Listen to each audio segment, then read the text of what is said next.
आप सभी को अंतर्राष्ट्रीय योग दिवस की ढेर सारी शुभकामनाएं। आज हम यह जानेंगे कि योग क्या होता है। योग का अर्थ एकता या बांधना है।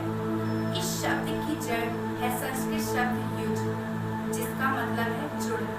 महर्षि पतंजलि ने योग के 8 अंग बताए हैं: यम, नियम, आसन, प्राणायाम, प्रत्याहार, धारणा, ध्यान और आखिरी समाधि, जिसमें से मैं आज आपको योग का तीसरा अंग आसन बताऊंगा। योग हमारे जीवन से जुड़े भौतिक, मानसिक, भावनात्मक, आत्मिक और आध्यात्मिक आदि सभी पहलुओं पर काम करता है।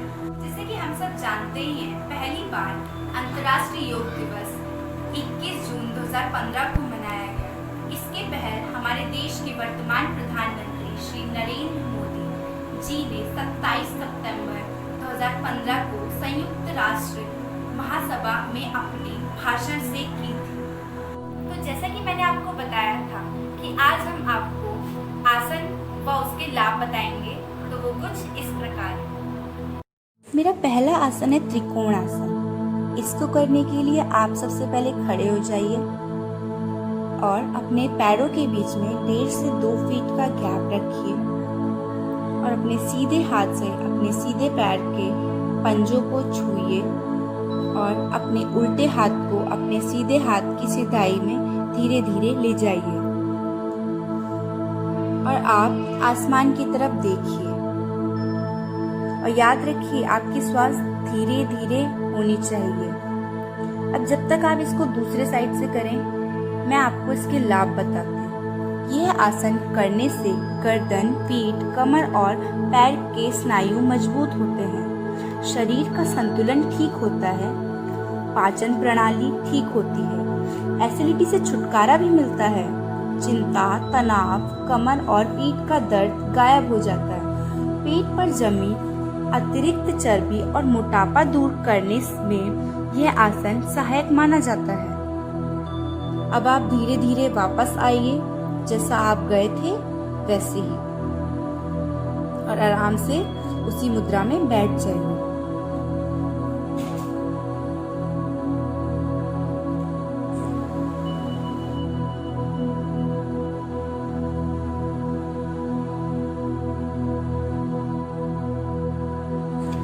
मेरा दूसरा आसन है नटराज आसन। इसको करने के लिए आप सबसे पहले खड़े हो जाइए और उसके बाद अपने बाएं हाथ से बाएं पैर के पंजों को पकड़िए, ऊपर की तरफ खींचिए और याद रखें आपके दाएं हाथ की मुद्रा ज्ञान मुद्रा होनी चाहिए। और इसके यह फायदे हैं कि संतुलन में सुधार, जिससे शारीरिक संतुलन की अहम भूमिका होती है, वजन को कम करने में मददगार रहता है, तनाव को कम करता है, पाचन के लिए बहुत अच्छा होता है और शारीरिक लचीलेपन के लिए बहुत अच्छा होता है।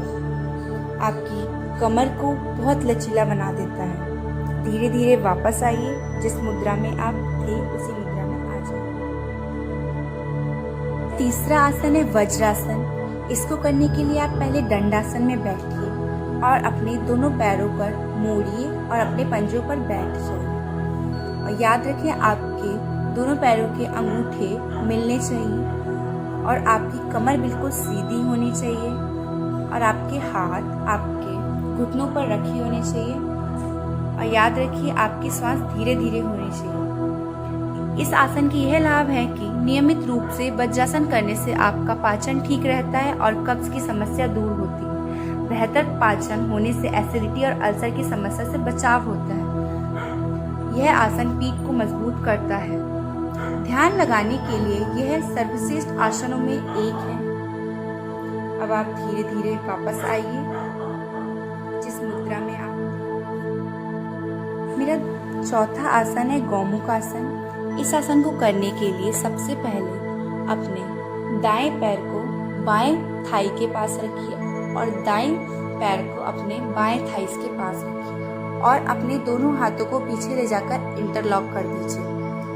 अब हम आपको इसके पीछे से भी दिखाएंगे, तब तक मैं आपको इसके फायदे बताती हूँ। जांघों, कूल्हों, ऊपरी पीठ, ऊपरी भाव और कंधों से मांसपेशियों को मजबूत बनाता है गौमुख आसन। यह गुर्दों को उत्तेजित करता है और शीघ्र आयु में मधुमेह की शुरुआत होने की संभावना कम करता है। अब आप देखिए कि पीछे से आपको कैसे इंटरलॉक करना है। आपको दोनों हाथों की उंगलियों से इसको इंटरलॉक करना है और इसका यह भी लाभ है कि छाती को खोलता है और आपके पोस्चर या सामान्य बैठने और खड़े होने की मुद्रा में सुधार लाता है। यह पैर में ऐंठन को कम करता है। यह पीठ दर्द, साइटिका, गठिया और कंधे और गर्दन की सामान्य कठोरता से राहत देता है। अब आप अपनी पहली मुद्रा में वापस आ जाइए।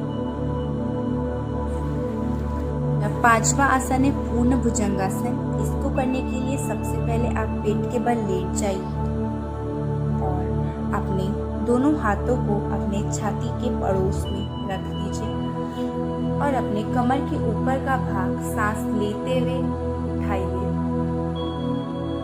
धीरे धीरे और फिर अपने पैरों को पीछे से धीरे धीरे कर उठाकर अपने सर पर लगा दीजिए।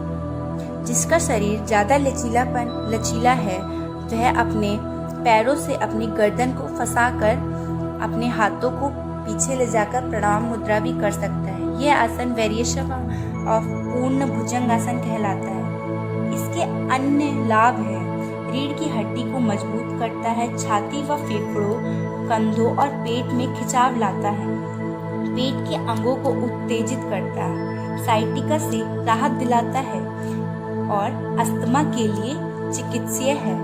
अब आप धीरे धीरे जैसे गए थे वैसे वापस आइए और जिस मुद्रा से आप गए थे उसी मुद्रा में वापस आकर बैठ जाइए।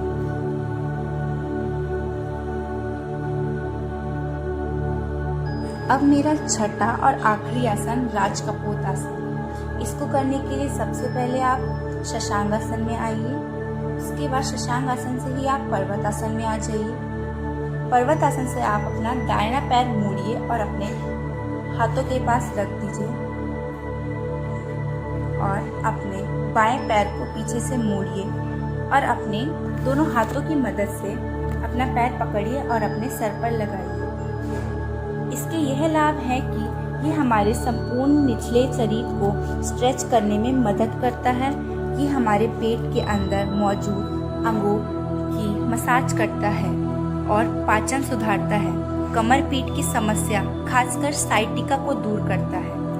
अब आप जैसे गए थे वैसे वापस आइए और जिस मुद्रा में थे उसी मुद्रा में आराम से वापस आ जाइए।